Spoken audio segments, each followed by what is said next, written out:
Our guest in this segment is Dale Lee. We used to introduce him as the president of the West Virginia Education Association. He is now the co-president of Education West Virginia. Dale, good morning. How are you, sir?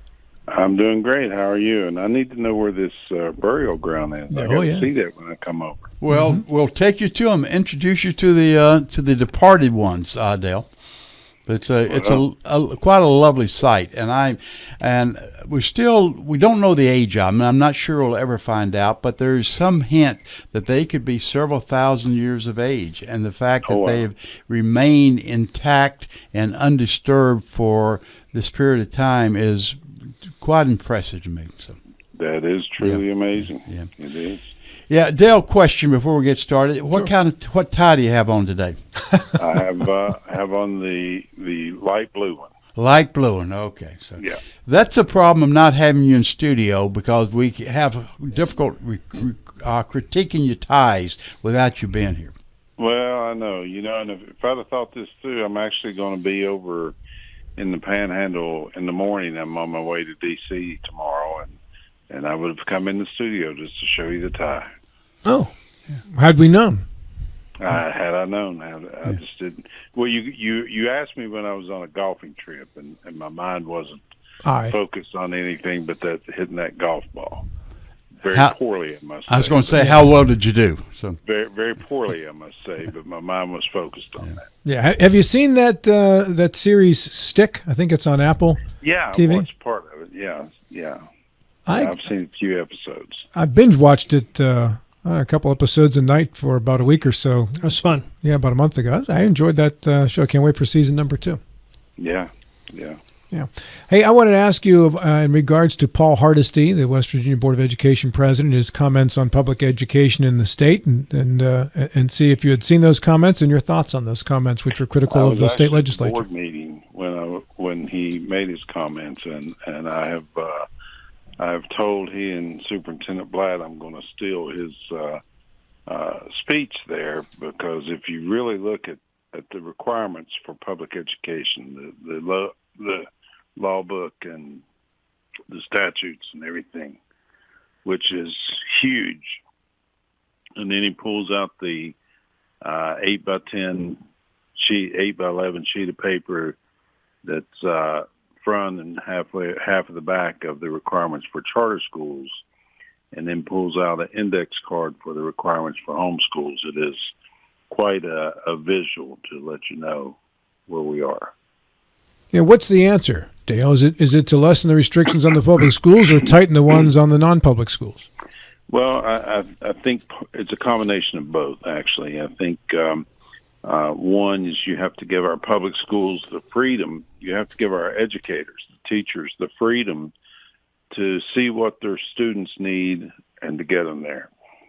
When I was in the classroom, I used to teach at some point 3 Algebra 1 classes in the same semester. And after the first couple of weeks of school, we were never on the same page in the book for those 3 classes because students pick up the concepts at different rates. And algebra was one of the classes that you have to get today's concept before you can move on to the next concept. And so I would take as long as my students needed. And in a requirement of education that, well, today is Monday, so you have to be on page 127, that just throws everything out the book. Students learn at different rates, and our educators are good enough to know what the students need and how to get them there. Is that a state requirement or a federal requirement? Well, it's you got a pacing guide that's a state requirement.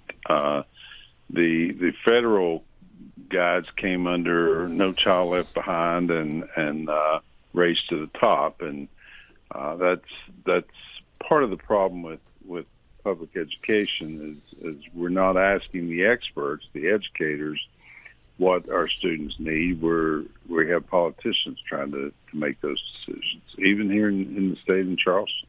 A lot of these requirements came about because they would look at test scores, comparing kids in certain states to kids in other states, and on an international level, kids in America to kids in other countries. And I've a lot of teachers in my wife's side of the family, and as a coach, a lot of my coach associates are also full-time teachers, and they all universally say the same thing when you're doing an international comparison, that for the countries we are comparing ourselves to, they don't test all the kids. No, it's college-bound kids, college-type kids, and we are comparing test scores that are including kids who have no intention of going to college or couldn't possibly qualify to go to college. That's it. And I give the example. We a couple of years ago, my good friend Hoppy Kirchville, who I miss, by the way, on Talkline, was talking about how we were 50th in the nation on the SAT scores and for our 11th graders, and that was just unacceptable.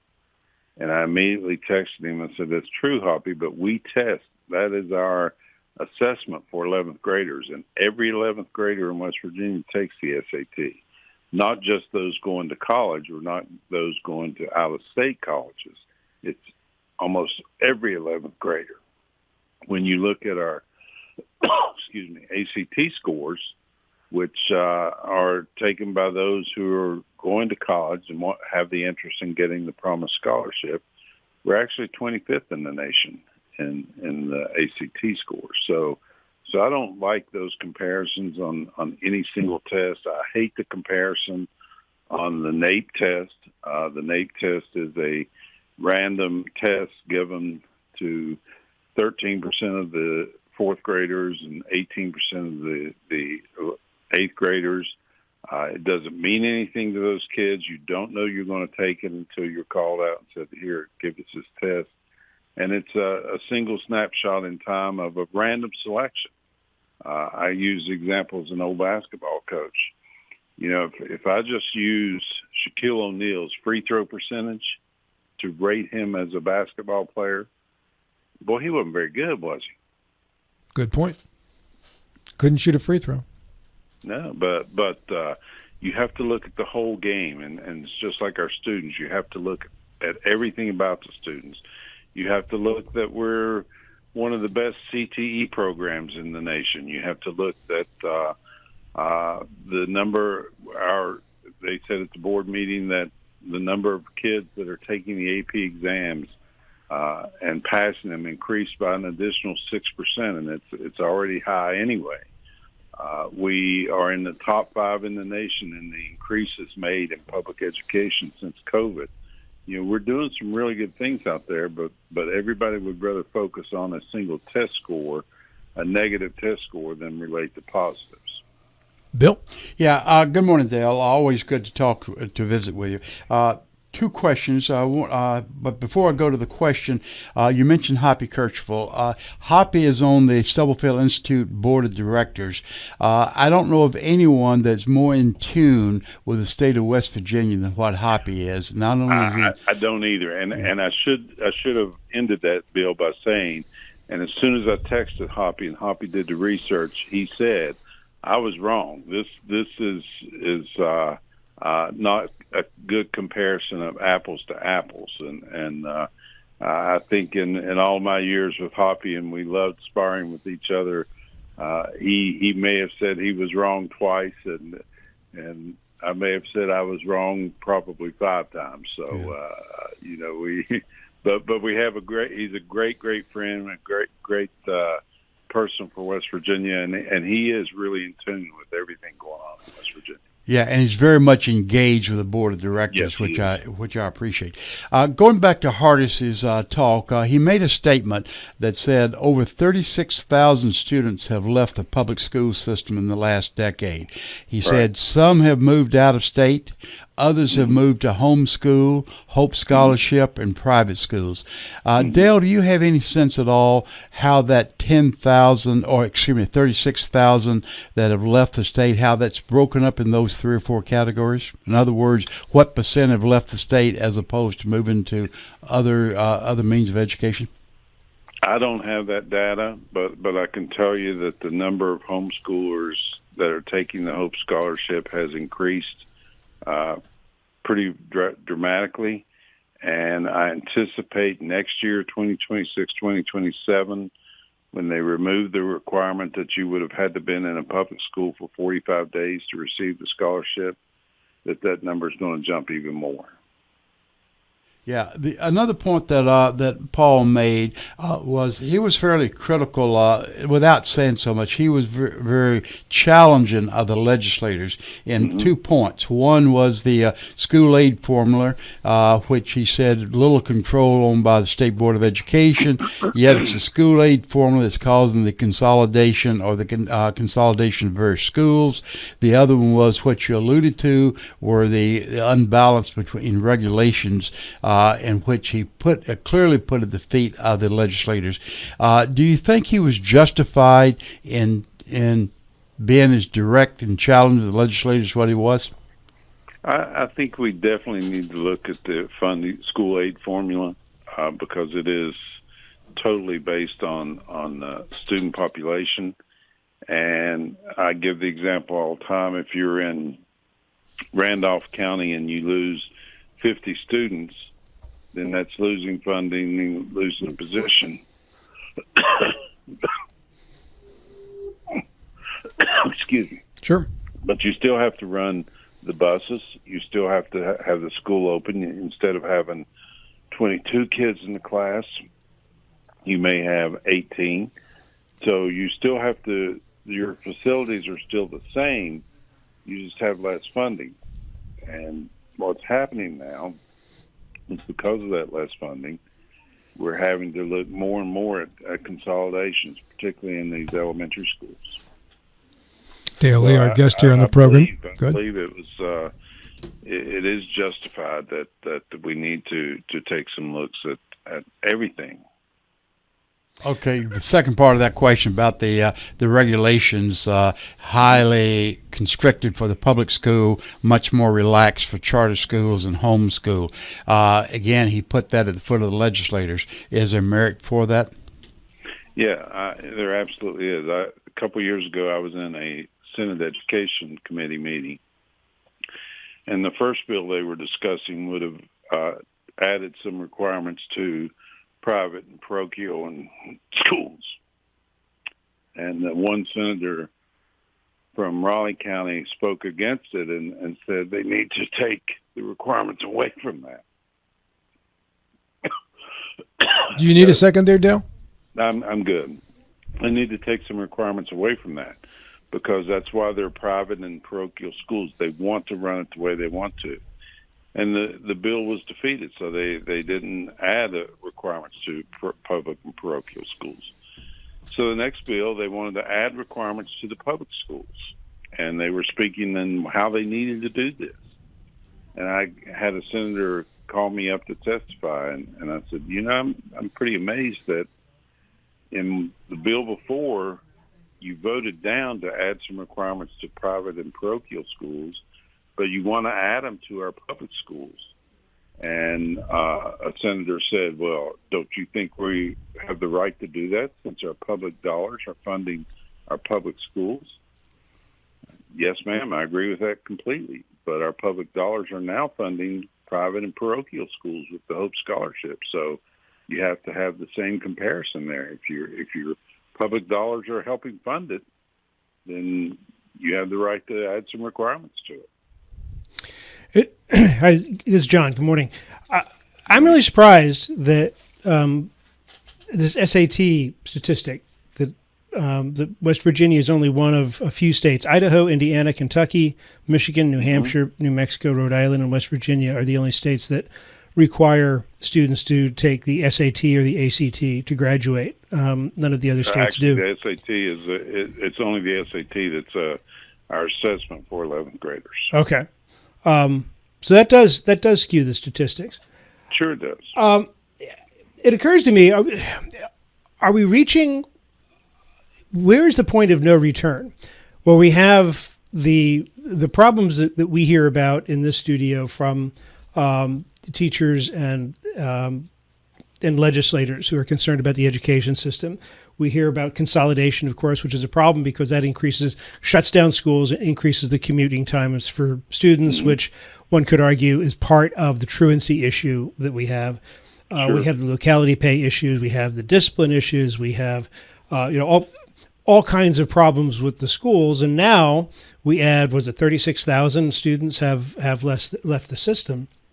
And I have to say, if I had a child of school age, and I was, if I had a job that allowed me to subsidize the $7,000 or $8,000, whatever it is that is the money that I could take to pay for the tuition or contribute to the tuition to a private school, and then maybe add to it from my own pocket, that would seem like a pretty good idea. So when do we reach the tipping point where we break the public school system? Well, I would respectfully disagree with you in that scenario. My grandson, the oldest grandson, has just turned 5, and he's in preschool this year, and he's in a public preschool. And I believe that he is going to receive a tremendous education in our public schools in Mercer County. He lives in Princeton. There are many good private schools around. There are many good private preschools around in Princeton. But what he's going to get from our public school there, and the school that he's in, is equally, if not better, than what he would get on a private school. So I would argue that our public schools are doing a great job. Do we have some problems? Sure. But there's also problems with the private schools and the church schools and things like that. The difference is, in a private school and a church school, if a student is a disruption and really creating havoc, they can tell them to leave. In our public schools, we can't. We teach them all. Right. So I guess that's the root of my question, that with the Hope Scholarship and with the ability to cherry pick where parents want to send their students, do we end up with the public schools being the place of last choice, perceived last choice for parents who want to have their kids in a place where discipline is first? They don't have to worry about discipline issues because discipline issues are taken care of. And if it's a faith-based household, that you can have the faith-based education. It just seems to me that the education system in West Virginia the public education is in a perilous place, simply because, if only because, of the shrinking school populations leading to the consolidation, which just makes getting to public school much more difficult. And then in an area like the Eastern Panhandle, where we keep expanding, it's getting harder and harder to find teachers, to keep teachers within the school system. Well, one of the reasons that we're losing the number of students, too, that the number's grown to losing 36,000 students, is because we have an aging population. Our young people are leaving the state in most areas of the state, maybe not over in the Eastern Panhandle, but most areas, because there's no jobs. There's no jobs in southern West Virginia. So the young people are being forced to leave, the ones with kids. So that's adding to the population decrease and the student decrease. But I would also contend that our public schools are doing some great things out there. We just don't focus on those. We don't talk about the positives. We would rather talk about the negatives. And every place has issues. Every school, every type of school has issues. Charter schools, private, parochial, whatever. But we need the flexibility to deal with those. One of the things that we've advocated for the last few years is we need to focus on the mental and emotional stress that these students are facing. Simply suspending a kid is not the answer. And even in the private school or the church school, throwing the kid out is not the answer. The answer is, let's address what's causing these disruptions, and let's get the kid some help. going back to a point that John asked earlier, putting merits aside, and he used the word tipping point. The trend lines which we're seeing have been fairly drastic in the last several years. If that trend line continues, where will it be the point that the public schools are really in danger? That's a great question. And that's one of the reasons I avoided it when he asked it the first time. It's a great question because John's too polite. He's not. Doesn't go for the juggler. Yeah, I know you. I know you, Admiral. You went right for it. Boy, here we go. I don't know the answer to that.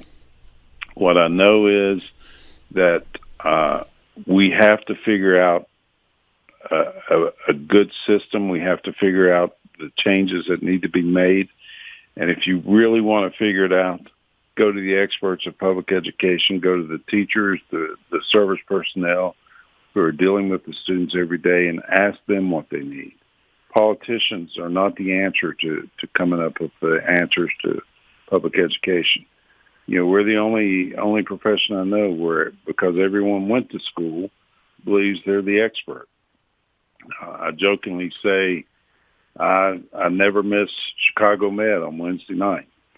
I watch it religiously. I've had 4 surgeries. I can speak the language. I know the lingo, baby. But you certainly don't want me operating on you, and you certainly don't want me passing the laws and the requirements for the medical field. Well, I feel the same way about my profession, about education and our educators. Dale's been with us this segment. We appreciate it. About a minute left, Dale. And just in regards to the legislators, they did pass a bill that provided for aids in the classroom, K through 3, to help with reading skills and such. And that has resulted in an improvement in reading skills in the state for its kids, has it not? Yes, it has. It has. And we're going to see that continue to increase. Because now this is the 3rd year of it, and this is the year that we're putting them in the 3rd grade.